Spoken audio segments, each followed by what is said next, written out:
And what is going on, guys? Nate Powers here, along with my wonderful co-host, the ever so Malaka, Thomas King. Yeah, what's up, guys? What's up, Nathan? Doing all right. How you doing? Yeah, I'm okay. Could be better. Could be better. Could be playing Kingdom Hearts 3. We can't actually. I'm saying that's how I could be better. Oh, that's how. Okay, I see. We physically couldn't be better, but it would be better. It would be better. Yes. Absolutely. Okay. See, I thought you were going to be really upset when we started today. Why? Well, I mean, talking about Bungie, you get your panties in a bunch. Okay, all right, hold on. Before we go literally a step further, we're going to start with a few things here. Okay. We're going to start with a few, I don't know, ground rules. Ground rules. However, whatever you want to fucking call these, okay? Number one, Nathan and I have both played Destiny before. Mm-hmm. He played for a short time. Mm-hmm. I played for a little over 2 years. Number two, we both love Bungie. Yeah, absolutely. That's Halo was like right in the smack dab of my formative years. Halo is I would put 3 or 4 on my all-time favorite games of all time. 3. For me, Halo 2. Yeah, or Reach, actually. 2 was great too. See, look, we're just gonna do this all day. Yeah, exactly. So anyway, so Halo was awesome. We loved Bungie. We played Destiny. I loved Destiny, but I think given the recent fallout between them and Activision, I think it's proper time that we kind of showed everybody what's been going on behind the curtain, kind of give them our take, as well as a whole shitload of facts.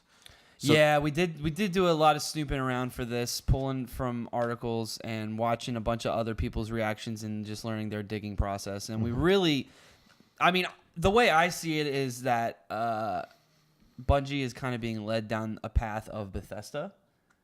Almost. And sure. Almost, right? And I don't want that to happen. So I feel like it's important that everyone expresses their outrage continuously until change is made. Yeah. So let's start off. We're going to start off with what happened a little while ago. And then to get on a lighter note, we're going to move into our second segment of the podcast, where we talk about your game versus live stream, what the good and bad things are, and what you should expect going into it if you're a new player going into your first game of D&D. Yes. Yeah, that's actually a much lighter note. Yeah, and it's going to be a lot of fun. A lot more like, you know, coming togetherness and you're really hashing out your issues at the table. Sounds about right. But let's dive right into it. So, Tom, Bungie, what the hell is going on with these guys? 1992 news announcer. It's my shtick. So about a week ago, Activision and Bungie separated. They parted ways. And they're in the middle of transitioning over all of the legal rights of the IP from Activision to Bungie, and Bungie is going to basically publish their own work from now on, very similar to their separation from Microsoft in 2007. However, they get the IP this time. Yeah. So good news, everyone. Yeah, seriously. Activision's getting its grubby fucking hands off of Destiny. I think this is a great move. Yeah. On Bungie's part. Yeah. I'm very much a buck the system kind of guy. And really just for the past 5 years, these big publishers and studios have been just shitty content down our throats and trying to suck as much money out of us as possible. So whenever a studio can get away from that, I am excited. Yeah, especially with an IP like Destiny, which has the potential, I don't know if it has it that much anymore, but definitely had the potential to be one of the greatest new experiences of this console generation. It really could have. And I respect your hesitation at trusting them again. And, I equate this to when John Jones first got popped for using drugs. John Jones, arguably one of the greatest fighters of all time, and yet again and again and again has been coming up short on these piss tests. Even in his last fight, he failed a piss test. But due to a small loophole, they were able to let him fight, and he ended up winning. But yeah, I can't go back. He's broken my heart too many times, and Bungie's about to do the same thing. Yeah, I mean, I had that same kind of feeling when I was playing Destiny. So every time a DLC would drop, it's like, all right, cool. Here's some problems. All right, they'll fix it. No problem. I'll keep playing. And I just found myself reiterating that every time a DLC came out. I gave them so many chances. Because I love them so damn much. It's like being in an abusive relationship. Yeah, you just got to let go at some point. Exactly. And like when I bought the game, I pre-ordered the game. It was one of the last games that I pre-ordered. Same here, buddy. High five. And it's the game that ruined pre-ordering games for me. Now, obviously, I'm going to pre-order games like Kingdom Hearts, maybe Cyberpunk. I might do Resident Evil 2 this year just to get the extra content because I know I'm going to buy that game anyway. Right. But I pre-ordered Destiny 2 like at least 6 months in advance, or whenever the day that the pre-order dropped, it dropped. And I played the game for a week, and I just did not like it. There was definitely really cool parts of it, but it was too grindy. It was too much like an MMO mixed with, Halo. And I just didn't love, like, I had just seen something higher for the vision that they had described to everybody. Yeah. Everyone says that the rating was cool. I'm sure it was. I didn't get to play it. And then the game ended up getting littered with microtransactions, just like every other AAA title has been getting these past couple years. Yep. Loot boxes added into, what was it called? The Eververse? The Eververse, The Eververse, yeah. That whole thing is just a big debacle. And it just really kind of pushed me away even more, especially after my first run through where I didn't really love it. And I wanted to love this game. Yeah, I mean, I think that's how a ton of people felt. Like, I started off playing with around a group of 30 people, and it grew before the first DLC, and by the time the second one came out, that was cut in half. Well, I mean, look at the pedigree. There was so much hype going into this game. Yeah, everybody was ready for Destiny. Like Bungie's an incredible developer. There were a few warning signs, like of a bunch of the big game devs from Bungie leaving to go to 343 to help with Halo. Yeah. And a lot of people just saw that as like, oh, they really love Halo. They're going to go and make Halo because that's what they're good at. But then the Halo games came out and they weren't necessarily as good as the older titles. Yeah. They were okay. But so let's start out by going back there. Let's do let's do it. So what had transpired, everybody by this point, we all know what happened. Bungie and Activision had a falling out early. Bungie especially had a problem. The story for Destiny was totally rewritten about 6 months prior to release. Well, why was that, Tom?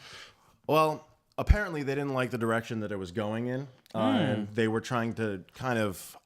I honestly, at this early point, I don't know why exactly what they were doing, because it seemed like they were just trying to squash the creativity of Bungie just because. Right. But that doesn't. I don't think a company is that blatantly arrogant or irresponsible. Well, there must have been a reason. So you remember? Do you remember kind of what the story of Destiny is? Yeah. There's the invading alien army, and you got to go through. I mean, I barely remember it. There's the invading the different like tribes, and you're going through and you're trying to beat them. And that's really all I got from it. Yeah. You know what I mean? Like it wasn't very coherent. The original storyline was that the speaker and the traveler were evil. And eventually that was going to get revealed to you over time. Okay. That the traveler goes from planet to planet and kind of sucks it dry of all of its resources and people. And then moves on. And then, and moves on. So that was one of the original storylines, but they had scrapped that. Then they had an issue with their music composer. Right. Which was even more ridiculous. Like, we're talking about the man that had wrote music for Halo, gone. Yeah, I don't know how you get rid of that guy. This was before release, so we already knew going into this that this was going to be a turbulent time for both Activision and Bungie. But so there's one thing I really want everyone to zero in on today, and not a ton of people know about this. I've kind of been badgering you to death about it lately. Yeah, but there is the contract online in its entirety between Activision and Bungie. Yeah, and it's pretty blatant that that Activision not only introduced these incentives, but Bungie fought to get them. These incentives being the $2.5 million for them to meet their release dates, and the $2.5 million if they reach certain ratings on specific websites. I think specifically Gamer Review. Yeah, Game Rankings. Game Rankings. That's the one. They wanted over a 90 or above, with no penalties, by the way. Right. There's no penalties for them missing their deadlines, and so. And this has kind of been like a common practice with like EA and Activision. EA is probably a little stricter, and they probably enforce penalties. I haven't read any of their contract work, but all of these, deadline-based incentives are annual deadline-based incentives, by the Yeah. way. It's an arbitrary deadline set annually, and if they make it, they get the extra money. And obviously, what studio is not going to try to do that? Yeah, You know what I mean? They had a deadline on the main game release, which was supposed to be once every fall, apparently. Right. But they did the main game and they did the main DLC, which was in the contract that's referred to as Comet 1 through 4. Right. So for each of those meeting a deadline, they're going to get bonus money for that. And Yeah. like, of course, And it ended up like being 5 million per. $5 million per year in bonuses year in they bonuses. could receive, along with sales and whatnot. Yeah. You know, merchandising, all that stuff. And then they were like, "Hey, you know what's really working right now? These loot boxes, microtransactions. We'll just let you. We'll leave this right here. They're just gonna say, hey, you know, you should be doing this, and they did because everyone's been selling out. Yeah. So then that's the next step. That's the next thing that happened. So Activision realized that, to them it was low profit, Which is insane. You made $500 million in the first couple days Yeah. with they pays made for the game and then some. Activision made its money back on its initial investment of $250 million, which included development, publishing, marketing, advertising, everything. They got that initial investment back within the first day. Yeah, nuts stuff. The first day. And then they decided a little down the road that Destiny wasn't making enough money. So here's where everything starts to fall apart really fucking hard. Really fast. So, And by the way, this is as much Bungie's fault as it is Activision because absolutely. Because Bungie didn't have to do any of these things. There were no contract stipulations saying that they were supposed to take any adverse advice from Activision. I mean, there are like certain things like logo and like what's the word I'm looking for? Brand wise that they had to accommodate, but nothing about a marketplace or you know, an in-game market. So Activision just decided to take it upon themselves, and they were like, listen, you guys aren't making enough money, introduce microtransactions. Now, Bungie we're going to make it shitty, basically. Yeah.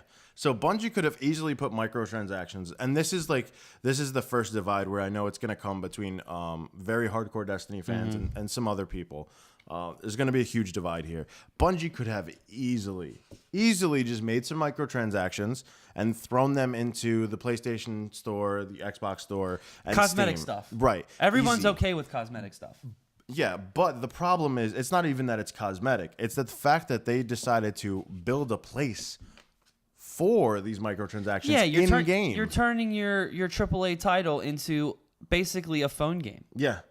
I mean, why would you do that to yourselves? It just screams, we want your money. We don't care about the artistry of this game, because that was what the whole like thing behind this was that this was going to be the ultimate space adventure that you can play with your friends. We're going to have big, you know, voice actors on it, Peter Dinklage, Nathan Fillion, and other guys that I don't even know.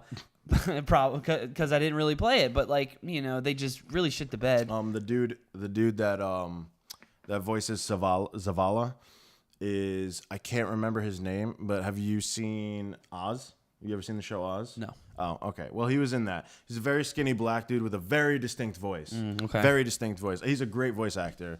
But yeah, like I know people are gonna say this is it's a minute thing, but no, they built Eververse into the tower on Destiny. Yeah, and then you have all the DLC that they're pumping out. Yeah. Barely any content, more microtransaction content, and it's just quick to get to release date, focusing on these in-game transactions where they can just rake in your money, and they keep playing around with the hope that you're gonna get the good content, just like Bethesda did with 76. Right. Yeah. I mean, so that's the other thing is as this kept going forward with DLCs, right? The Eververse was ever expanding. Oh, who would know? Who'd have thunk it?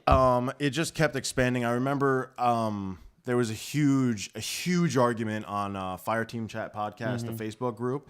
People were like, "Oh, it's just cosmetics, and we shouldn't be worried about cosmetics." And the other side was like, "Oh, this is going to evolve into a shit show." Yeah, and cosmetics are the gateway drug to loot boxes. And we've known that. Of course, it did, and you ended up with emotes, cosmetics, loot boxes, sparrow drops, and certain armor pieces that you could go to Eververse and buy. So everything was shortly available through Eververse, especially one of the more popular items, which is shaders. Like everybody loved their shaders, and we knew it was going there, and nobody believed it, and it eventually went there. And again, the Destiny community met this with, well, it's okay. You don't have to spend your money on it. It's true you don't, but then you create a toxic environment where people who have more money than other people are the ones who are being catered to, because the company knows that they're going to be able to take that money from them. And why wouldn't you? It's a no-brainer. These people want to throw as much money at us as possible, so why don't we let them? And people who want a fair gaming experience and a balanced gaming experience and a fulfilling gaming experience are being shorted because of the wants of the few. Now, again, I totally have no issues. I have no issues with cosmetics, really. For I don't people either. to get cosmetics and shaders and all this, I have no issue. People want to look fly in their game, and you should be able to sell that. Yeah, of course. But when you start adding in random loot boxes that give you an advantage in raiding, PvP, and other things, it forces everybody to say either, A, I'm going to give you my money to get all these things that make it fair, or I'm just going to not play the game or have a severe unfun disadvantage. Yeah. And to add to all of this shit, this is another fact that I want to throw at all of you, okay? Activision copywrote an algorithm to make you gamble, basically, to make you want to get loot boxes. I remember you showing me this. Yes. The chart is insane. I'll actually throw it up. Yeah, on the everything that we're talking about here, the contract, these algorithms, everything's going to be down below because I want everyone all public to see knowledge, this. too. Yeah. So they created an algorithm for basically set in the form of gambling addiction, so that if you didn't have an item, that it was a higher percentage chance that you could get it from a loot box in game, as opposed to actually going out and grinding for it like a human being. Yeah. So not only did they implement all of this in game with an in-game store with all these items, they added to it a gambling aspect, which is never a good thing. Yeah, and then you have other games like Skyrim, as just the example that comes in my head, where you have the creation cloud, and then they sell in-game items, but they're selling the item individually. It's not a randomized looting box thing. It's not something where you have to pay multiple dollars for. You pay your $5, you get your mud crab, or I think the mud crab is free. Yeah, the dwarven mud crab. Yeah, you pay it's like DLC. You pay a one-time purchase and you can have it. But that's also not a multiplayer game. Yeah, and even so, Skyrim, you don't need it. You don't. I've never touched the Creation Club on Skyrim or ESO, ever. Right. So, there's tons of ways you can go about it. Bungie and Activision went about it the wrong way, and even Jason Schreier, which I've been trying to drive home with people for years now. All right, he's been saying that not only is Activision to blame, but most of the stuff is to blame is to pin on Bungie. Right. There's all of these problems could have been avoided. Nothing was in the contract about any of this shit. They could have said no. The devil asked them if they wanted to dance, and they said yes. Yeah, it takes two to tango. To be fair, who really blames them for taking this much money? Basically, you want to create an amazing game, and you're given whatever budget you want. Yeah, that's a dream scenario. And really, if Bungie had played it right and was able to get this separation, and if this is what they did, then they're fucking geniuses. Honestly, they maybe didn't have the money to do it initially, and we're like, well, we're gonna get a publisher. We might make one or two bad games, but it'll set us up to make the epic games we want on our own terms. If they could foresee all of this financial debacle happening, that would put them in that position, then kudos, you guys are geniuses. But until they prove that they're going to create the epic game that they promised everyone, I'm not so sure. And really, it's like you said, I don't blame anybody who doesn't take that much money up front. Yeah, I mean, the one thing that always... So this part right here... But you got to own up to it is the thing. Exactly. So what I'm going to say now, this has always been a guess of mine. So the Eververse building was always there. Yeah, because it was empty in the beginning. I remember it. You described it to me, and I was like, oh, yeah, I remember that, but there was nothing there. Even from the beta, it was in there. So my guess is, and this, again, only a guess, I have nothing to back this up, was that there was always a plan to introduce microtransactions, even though before launch, it was stated that there would be no microtransactions in this game. Yeah. Wow. What a class act you are, Activision. Bungie went along with this. That's like that's like the abusive boyfriend saying, "It won't happen again. It won't happen again, baby. I promise." promise. It's okay. Come inside. Remember Halo 4? Remember all the good times we had? Yeah. Like, Wait, was Halo 4 fuck. Bungie or was that the first 3? No, it was 343. Okay. So Halo 3, excuse me. Or Reach. So yeah, Reach was great. Yeah, Reach was Bungie. Reach fucking was really awesome. good. No, Reach was Bungie. So I mean, there's a lot. I understand that this is a very touchy subject amongst Destiny players. It's true. Because I've had endless conversations with them, and like, not for nothing, like before I open my mouth about a subject, especially video games, because I love them, I do my due diligence. I do my work. I go and I check this out. And every time I had mentioned a contract, I was like, oh, the contract's, public knowledge. Oh, this article is based on 5 different sources. Go check it out. I was always met with just fucking hard-headed people. Well, and, like, I understand you want to be passionate and you love this game and you buy yourself a Bungie shirt and you're sitting there playing Destiny. But at some point, like, you have to realize that maybe something's not so right here. yeah, I mean, like, you can't be blind. You can't be blind to the abhorrent raping of your wallet, honestly, and to not at least see it or recognize it or even acknowledge that it could be there is just ignorant. Or even attempt to understand it. Yeah, it's like nobody is that fanboying about. Excuse me. Nobody's that much of a fanboy about anything, and if they are, they're ridiculous people. Yeah, and so I'm of the camp, moving forward, that after this Bungie Activision split, I don't believe much is going to change with just Bungie at the helm. First off, the one thing that they've been saying is that they really, really want the hardcore players. They want that core back from launch. And they've been saying this for years. And the one thing that's always been coupled with it is for every single fucking DLC that's come out, there's always been this same line. We've learned and we're listening and we're going to change because of you guys. But they have said that for literally every single one. And I understand now it's a total possibility that without Activision that there could be these massive changes. But I think at this point, it's gone too far. Bungie has seen how much money they can make from Destiny, especially by themselves now. It's true. And there's not going to be much in the way of changes. There definitely will be. The one thing I can definitely say for certain is that there may be 3 to 4 years in between games. And... Which I hope there is. Which would be great. There's nothing wrong with longer development. Longer development is usually a good thing. It means better game. Yeah, 90% of the time. Yes. There's a line from I think it's Community where he's like, that's for future Troy and Abed to deal with. But like, think about it in the positive light. You got to wait a little longer, but you get the better game. Yeah. I think. See, I'm in the other camp a little bit.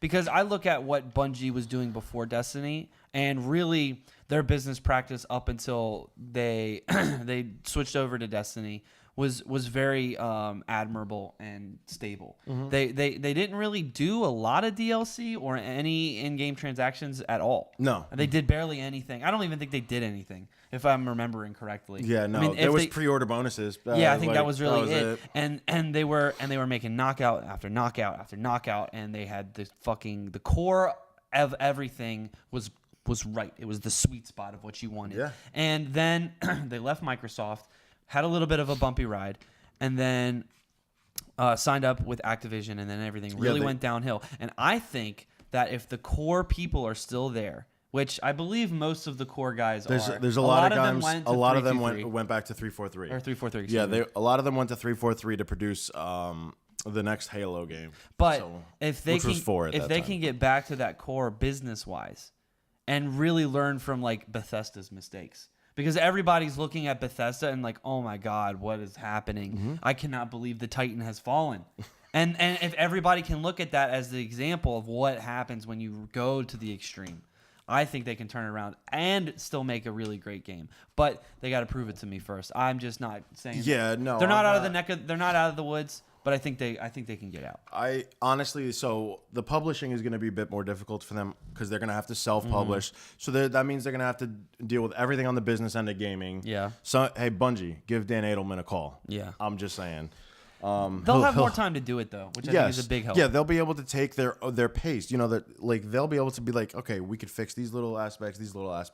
That's great, and I love it. My thing is, I'm not going to buy anything, single thing from them, right? Until they can prove to me otherwise. Because, listen, I know I sound probably like an entitled asshole right now, but right now, that's usually.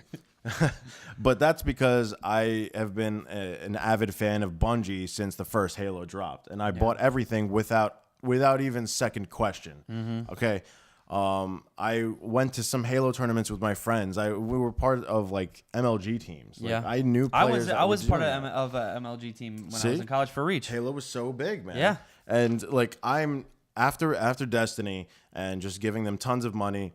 Only to be like, hey, you can't get what you want without getting a loot box or paying more money. Yeah, and then we're talking about $60 for the main game plus what's it, $40 for the season pass? Or $20 per DLC. Yes, so you're telling me to shell out $100 to something that's possible.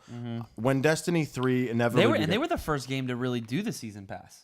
No, there were season passes before them. Were there? Yes. I don't remember a season pass before. Yeah, there might have been them, but they were the big one because they were like, this is a 10-year game. Buying season pass. Season passes were like so much content. Season passes were like an experiment for about like 5 to 7 years at that point. Really? Yeah. So, I mean, I know when D3 gets announced, there's going to be a ton of hype behind it. Of course there is. I'm definitely going to look at it. Like, I'm definitely going to check it out. I'm probably going to play it because I want to see how they do without Activision. Yeah. I mean, purely on that curiosity. The thing about Bungie is you can always guarantee that the gameplay is going to be pretty good. Yeah. Okay. My issue with Destiny has always lied within its story, no matter. Even though Halo's story was like nothing. And what do you mean? But like, no, I mean as compared to like a regular storyline, Halo was good. But I'm saying it's not as up there. You're not going to mention. But you're not like, going to be like Halo's as good as The Last of Us. No, right. But it is that kind of game where it's like. You know, it's like how Call of Duty 4 was. Like, it's the best kind of story that it can have, and keep it within the same kick-ass, extreme, shoot 'em up kind of game that it is. Yeah, but Destiny which makes it a really good story. Destiny doesn't even have that. Yeah, I know. Destiny has a whole bunch of cobbled together pieces of cinematic cutscenes and Peter Dinklage one-liners. Yeah, and I kind of miss Dinklebot, but anyway, that's for another time. R.I.P. But I mean, listen, like I've always said with this franchise, and I will continue to say it until probably my fucking dying breath. This has the most potential to be an explosive franchise out of any game that we see or have seen in the past. It's true. It's fucking space wizards. And space warriors. Yeah, spaceships. They have racing now, which is cool. Well, they brought it in. I hope they bring it back full time. Yeah. They wanted to do it as like a seasonal. It's fucking weird. Anyways, it's like this great setting with great shooting and these very interesting worlds, and I just think that all they gave us was kind of the tip of the iceberg. Now, if they decide to reveal the rest of it, remains to be seen. But I'm leaning more towards that probably won't happen. But I really want it to. Yes. I fucking want it to. Our dreams go on. Let us know in the comments section what you guys think about Destiny while we take a break and learn a little bit about our lovely sponsors at roll4dice.com. We'll be back. We're going to be back after this little commercial. And to talk about your game versus live streaming games for D&D. What's the difference? I'm going to go grill me a cheese. Oh, man. Roll4dice.com is a monthly subscription where you can pick up tons of dice, miniatures, even some Legos, and the great little trinkets that they supply you monthly. Look at that sexiness. These guys came up with a brilliant idea to get people on a monthly subscription. So instead of going around perusing at stores, having to interact with human beings, you can just pick them up on their Patreon. And it's lovely.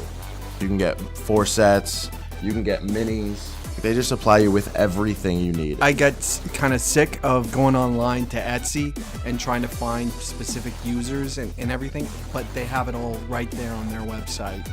And it's great to have that.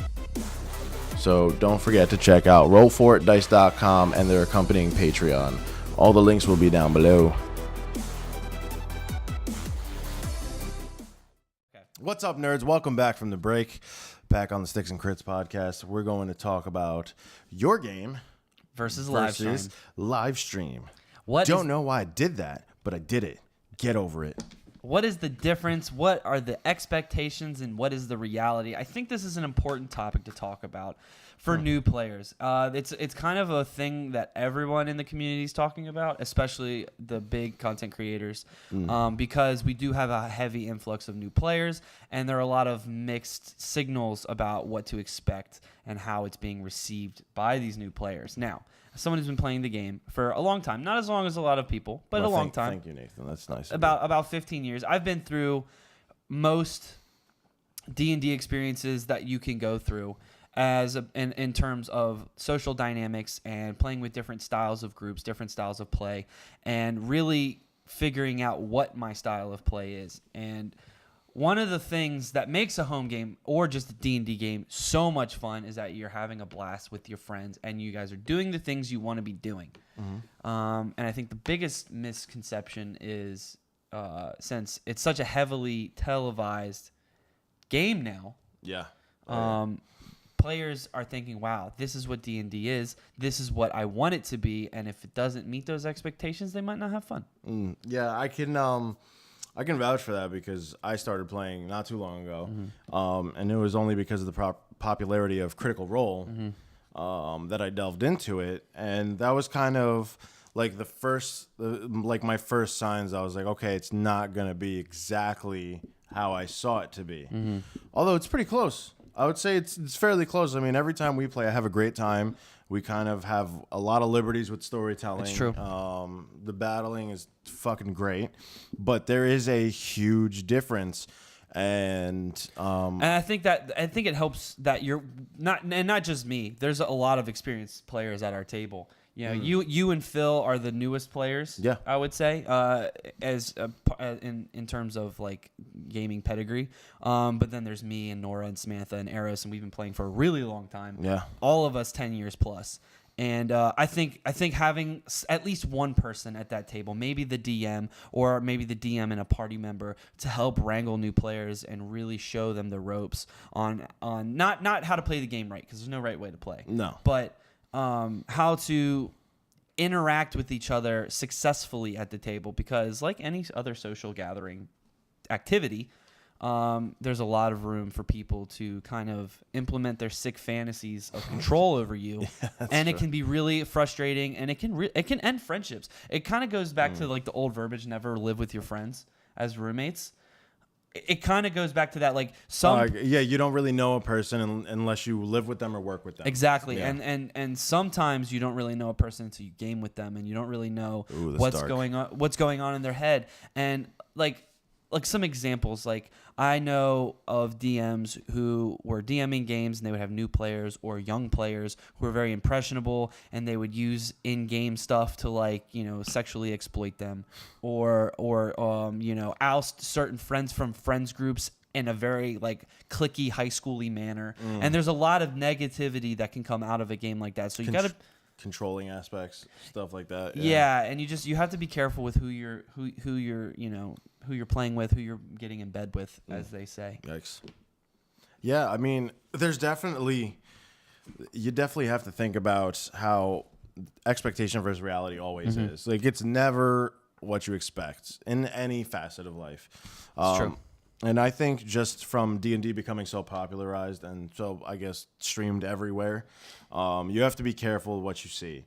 So a lot of these are kind of scripted shows. Yeah. Like, there's a lot of them out there that are scripted.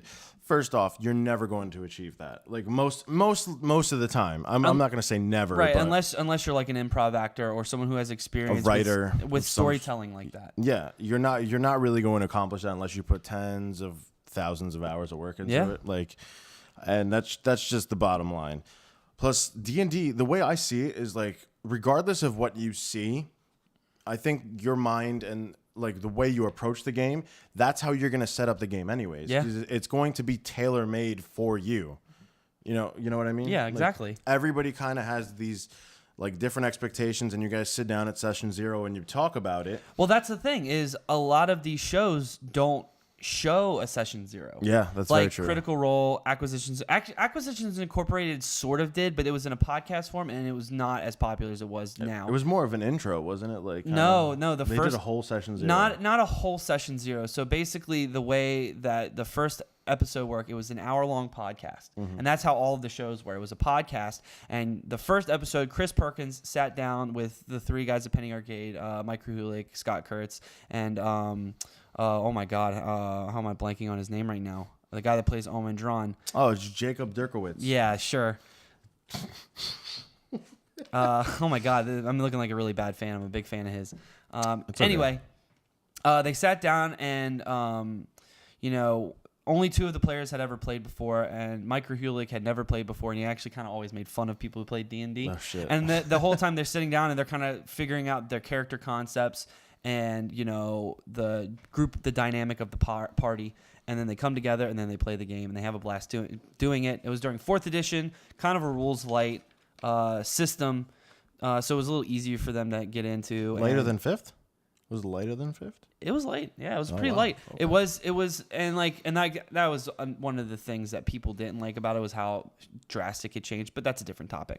okay. But they kind of have a session 0, and the session 0s are just never really shown on these big shows. And if they are shown, they're not popular episodes, or they're not on popular streams. And I think that's one of the most important parts of running a game, a long campaign. Anyway, like if you're a beer and pretzels group, as we like to say, and you just want to meet together every week and kind of run a different game, you're constantly cycling DMs, and you're very much kick down the door, kill everything, loot the room kind of players. Then you don't really need to have a session 0. You just sit down, you make your characters, you go in, and you kill a bunch of shit, do it, yeah. and you don't really RP. You have a lot of fun. You're making fun jokes, and that is a really fun way to play. Honestly, one of my favorite ways to play. I love munchkinning. I love breaking the game. I don't really do a lot of the metagaming anymore, rules lawyering anymore with the DM, as long as it's established that, like, hey, we're all trusting each other. We're just gonna make our rulings as they go. But like, it's just the nuance of it that isn't really shared. Yeah, I can kind of see that. Like I said, I've had a different experience from you. You've played much longer, so you kind of have a better grasp on these things. So I'm gonna take a back seat on this because I'm here more to learn than anything. Oh, okay. So I'm gonna start off. So what do you think? Some new players. Actually, just players in general. What do you think they think about stream games compared to their own? Well, I think one of the biggest allures of these games is that they're very entertaining. They're very produced. They're really fun to watch. It's easy to get sucked into the story and fall in love with the characters and watch their development and, listen to Matt Mercer give his amazing illustrations of what the party is experiencing. And it can be a really fun, enriching, deep experience. Brings a big community of like-minded gamers together. There's just so many good things about the entertainment aspect of it. Right. It also spreads the hobby. I think the fact that the numbers are so high for gaming right now, it's cool. Stephen Colbert and Joe Manganiello are rolling dice on the Late Show. Yeah. It's in pop culture to play D&D now, and I think that is another really great benefit of it being such a popular medium for storytelling. So that I would say are the biggest pulls for players in general for these shows. Okay. Yeah, because even Twitch. Nowadays, like we were checking the numbers earlier, there's like almost 2 million followers for Dungeons and Dragons, and then I believe it was like 30,000 people viewing at the time. Yeah, I think it was, which is pretty good comparative to like what was it? What were we looking at? Like Sea of Thieves? Was it Sea of Thieves or Sea of Thieves? Fortnite? Wait, no, we were looking at both. We were looking at both. Fortnite has like an astronomical numbers, like 167,000 people were streaming. Right, but or viewing. But look at that. They have a quarter of their viewership. Yeah. In numbers, which is pretty severe. And that you're talking about the number one most popular video game right now and the number one tabletop game of right now. The other thing is I saw an article today saying how Sea of Thieves is the new up-and-coming game that's going to overtake Fortnite on Twitch, but it was sitting at around the same number of viewers as D&D. Yeah, D&D doesn't get a mention. I just want to throw that out. That's weird. Well, I think it kind of comes back to video games. I think will always be more popular than tabletop games, just because so? I want to say tabletop games are for everyone, but they kind of aren't. And there's a video game out there for everyone. There is at least one game that everyone has liked. Some people just don't like sitting at a table and rolling dice. They just don't get it, or they don't think it's too slow paced for them, or there's not enough visual stimulation. There are a plethora of reasons why you won't like it. Interesting. But I definitely think there's a video game out there for everyone. Just like there's a TV show and a movie out there for everybody. Visual stimulation is something that our culture is ingrained in now, and it will probably never leave. Yeah. I don't think it will, unless there's an apocalypse, right? But another great thing that isn't really talked about, and I think this is probably the best thing to come out of this, is that it's creating jobs. D&D being live streamed is giving plenty of people content creating ability, right? Because it's cool to play D&D. So a lot of these at home or smaller YouTube channels who have been doing it have a platform where they could potentially make money as content creators and not work a miserable job. Also, like in the more professional setting, like Critical Role and Acquisitions Incorporated, you have camera guys, lighting crews, directors, whole teams dedicated to this stuff, and these people in this industry are getting a lot of jobs from it. I think that's a pretty big deal that your game is growing in such popularity that you're having events and straight up employment coming out of it, and that's only a good thing. Yeah, and like you said, like So these aren't regular streams. These aren't regular streamers. That's not one person jumping on a camera. You have crews from 4 to 8. That's 8 is the max I've seen, and so they're all doing work. Yeah, and that's just in the recorded shot. Not even the live shows. Like Acquisitions Incorporated has so many moving parts on a live game. They have to at least have 12 guys on staff. Oh yeah. So to bring you back to another point you made before with the visual stimulation, right? So I think. I know for a fact, I've noticed this, more of the stream games tend to use like fluff stuff, like backgrounds and terrain and buildings and all this stuff. That's more people who are getting money. Right. And what I was going to say was that might be some players like first, entry into D&D. So they're seeing that. So do you think that there's been a spike in fluff products just based off these new players coming in, or has it been a total transition for all players overall? So before the popularity of Critical Role and other big streaming D&D games, the latter was the truth. Okay. People would start playing the game. It was an easy to get into game because it wasn't expensive. And then once you committed to the hobby, you would invest more money into your fluff product, your minis, your terrain, all your cool stuff. Some people build tables with TVs built into them so that they can have the animated terrains, stuff like that. People would work up to that. But now you have all these big shows and everybody, like I said, has this unrealistic expectation of what they want their game to be because they think that this is what it's supposed to be. And then you're a little intimidated by going out and spending that kind of money because that part of the hobby is really expensive. Yeah. I mean, it really is. You're talking about spending $5 a pop for a mini, and there's a bestiary with 500 plus monsters in it. So just that math, and the bigger minis like this guy and this guy are way more expensive than the little guys. So that cost me $100. Yeah, so and Wizards is getting that, and that's another thing is the quality of the Wizards miniatures has actually declined a little bit. Really? Yeah, because of popularity, they have to make more units. So they're using sell. cheaper parts. So they're using cheaper parts, less time on the art style. But that's unfortunate. I think this guy looks badass. He looks badass, but like if you look like, and the one you can see the difference is between the dragons. If you look at the old, I think the early 2000s line of like the gargantuan black dragon and red dragon, which by the way are worth like $500. Was that the ones that were like this fucking big? Well, they're big. They're not that big, but they're like as big as this, a little bigger maybe. But they're really detailed, epic design on them, and like they're worth so much because they look so good and they're collectible now. But I think it's intimidating for players when they watch a show and they see all this really beautiful artwork being displayed in front of them, and then they get to their game and they don't have it. They feel lesser for it. I believe everyone's, and quote me on this, I believe everyone's first D&D game should be one of two things. Either A starter box, because the starter box games are usually fine-tuned and really good for learning, or it needs to be an experienced DM with a bunch of new players, or a bunch of players who are all new, but someone has taken the time to really learn everything. Right. Like really invested the time, and everyone just uses pencil and paper. Yeah. Nothing else. Just pencil, paper, and dice. Because that is going to give you the core way D&D is played. And I think if you can have fun in that environment, every other environment of a D&D game is going to be that times whatever. Times 1,000. Whatever degree you're going to increase it. Yeah, that was my my first game was at the Geekery, the local game store. Adventure League. Yeah, that was my first game. I was like, I went and I looked for a game store and I found it, and I found the nights they did D&D, and I went to the store and I was like, I literally had no fucking idea what I was doing. Yeah. So I had no character sheet, I had no books, I didn't even have dice. Yeah. So I went there and I was like, oh, I wanted to play some D&D, and it was really funny because I was like, do I like sign up and then like come back next week or something? I had no fucking clue what was happening. And he was like, no, just give me your name, I can put you at this table.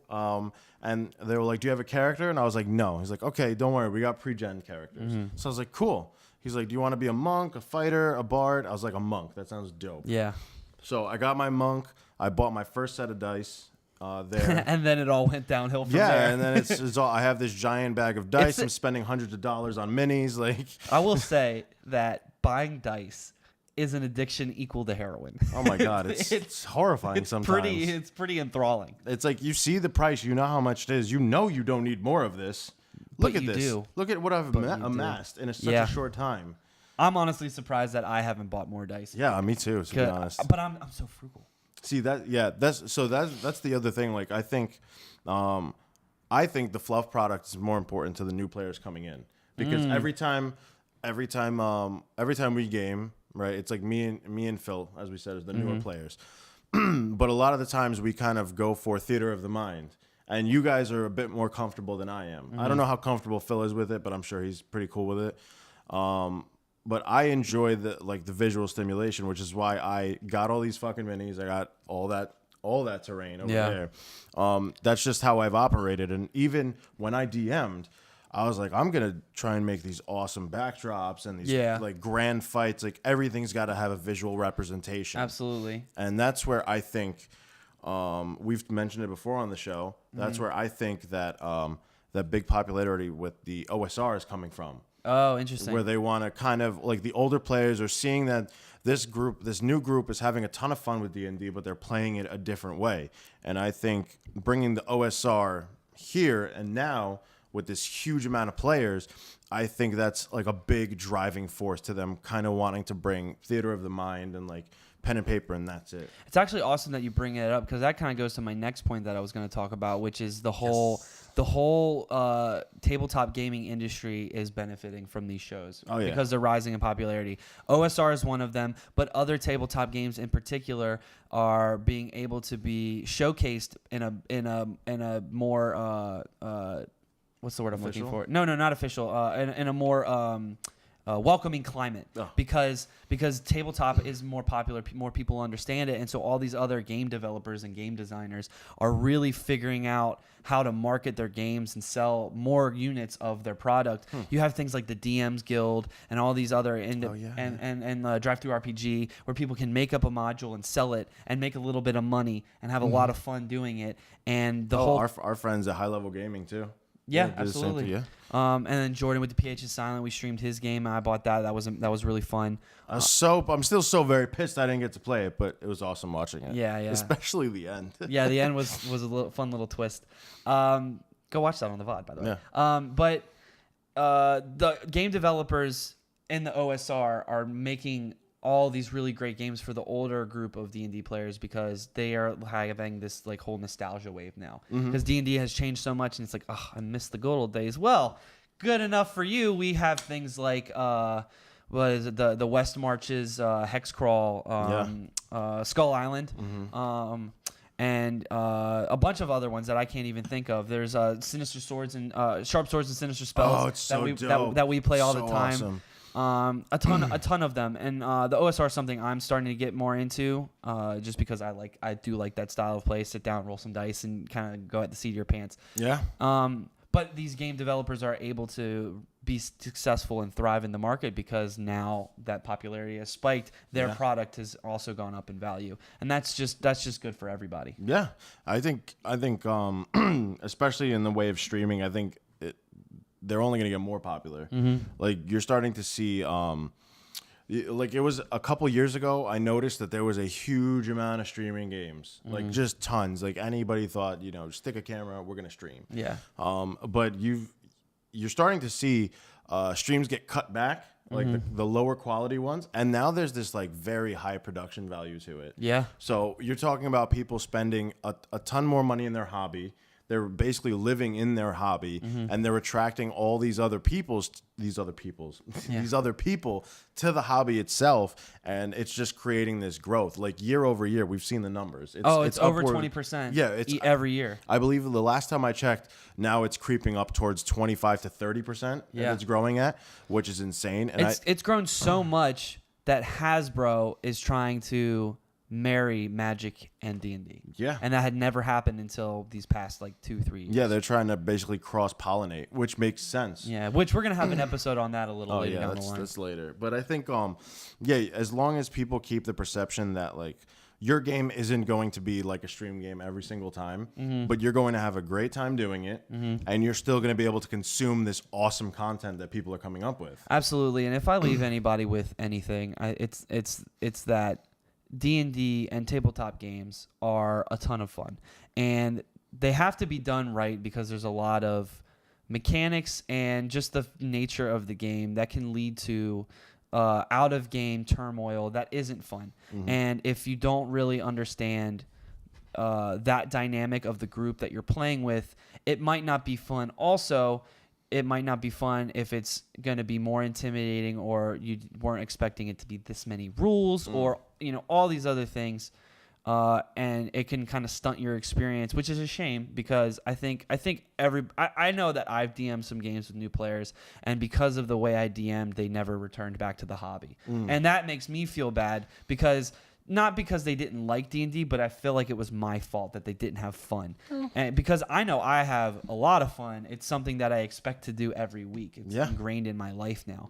And even if someone has a fraction of that kind of fun, I feel like that it's a good thing. So, just making sure that you are knowledgeable about what the experience truly is, and kind of going back to the root of it is going to give you the clearest lens to really see what the game is like. And just...